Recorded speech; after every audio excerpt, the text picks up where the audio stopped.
Quel est ce commencement? Quel est cet état d'enfant qui est essentiel, vital et indispensable? Il s'agit simplement de notre propre connaissance, reçue, sans intermédiaire et personnelle du Seigneur. Absolument rien d'autre ne compte pour le Seigneur, et nous pouvons assez justement mettre tout le reste de côté. Cela a pu être une longue suite d'histoires dans le monde du péché et d'apostasie, d'indifférence ou d'hostilité à l'égard de Dieu, ou notez-le, une vie longue d'étroite collaboration avec les choses de Dieu, soit en y étant nés, soit plus tard, en intégrant un foyer chrétien où nous étions entourés par toutes les choses de Dieu. Beaucoup d'enseignements, de vérités, beaucoup de choses en lien avec le Seigneur. Nous étions au milieu de tout cela.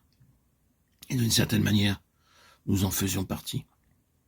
Pourtant, dans les deux cas, dans le monde rejetant Dieu ou au milieu d'un solide ordre religieux de choses, sans vraiment en être nous-mêmes, il n'existait aucune réelle connaissance personnelle et directe du Seigneur.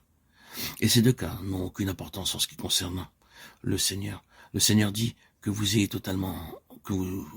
été totalement au dehors et opposé ou indifférent, ou qu'en raison de votre vie ici sur terre, vous ayez été physiquement au milieu de choses qui me concernaient, mais sans expérimenter une connaissance personnelle de moi-même, cela ne compte pas.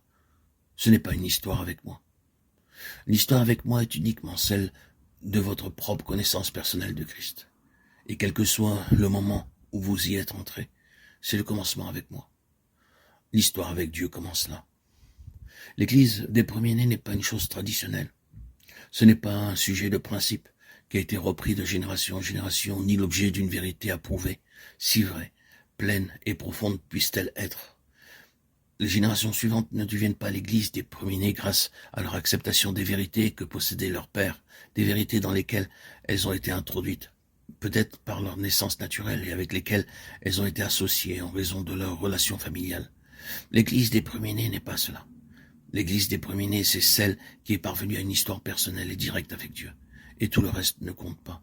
Si vous êtes véritablement né de nouveau, il vous est possible de parvenir dans un temps très court à une connaissance très réelle du Seigneur. Mais si nous apportons ou essayons de continuer quelque chose ou adoptons un élément qui ne provient pas de notre marche personnelle avec le Seigneur, nous compliquons toute la situation. Ces propos, bien évidemment, vont à l'encontre d'un certain ordre et d'un certain courant, mais d'un autre côté, de quelle valeur elle est, quel fardeau, quel revers une histoire peut être si nous l'autorisons. Bien sûr, nous pouvons aussi permettre à des années vides de relation avec Dieu de générer en nous beaucoup de détresse et nous faire ressentir qu'à cause du temps important perdu dans nos vies, nous ne pouvons jamais parvenir à aucune plénitude et nous devons nous contenter de très peu.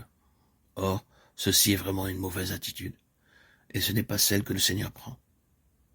Le Seigneur peut nous conduire à une grande mesure de la plénitude de Christ dans ce que nous pourrions appeler un temps relativement court, pourvu que nous adoptions son attitude à l'égard de toute autre histoire. Elle prend fin avec la croix du Seigneur Jésus, et l'histoire spirituelle commence dans une union avec lui dans sa résurrection. Cela donne à Dieu une voie dégagée.